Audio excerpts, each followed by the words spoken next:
अस्सलाम वालेकुम फ्रेंड्स, क्या हाल चाल। उम्मीद आप ठीक होंगे। आज हम अपनी नई रेसिपी आपके साथ शेयर कर रहे हैं, लजीज़ा रसमलाई।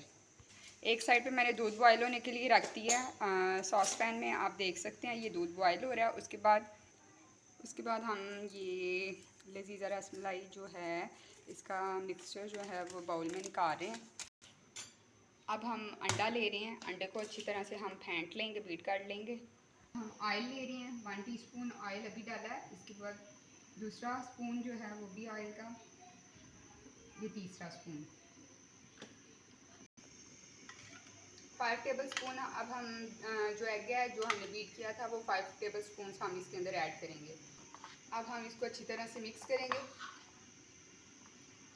अब हम इसको अच्छी तरह गूंथ रहे हैं, आप देख सकते हैं। उसके लिहाज से हम इसके अंदर और एग ऐड करेंगे।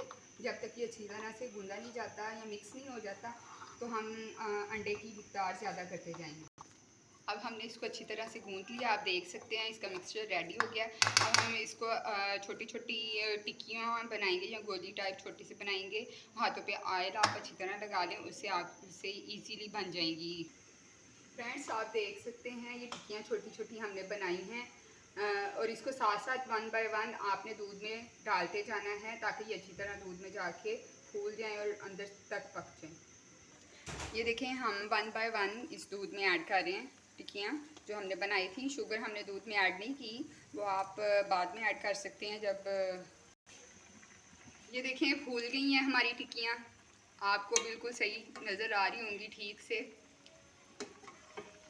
फ्रेंड्स ये देखें मैंने इन टिक्कियों को लैदा निकाल लिया था और इस दूध में मैंने बादाम भी ऐड किया और शुगर भी ऐड किया और ये अच्छी तरह से हो गया है, ठीक हो गया। अब हम इसमें ऐड करेंगे अपनी रसमलाई में ये दूध। ये हमारी रसमलाई जो है वो तैयार हो गई है। ये इसकी फ़ाइनल लुक है, आप देख सकते हैं। मैं अपनी नेक्स्ट वीडियो के साथ फिर से हाज़िर हूँ, तब तक के लिए अल्लाह हाफ़िज़, टेक केयर, बाय बाय।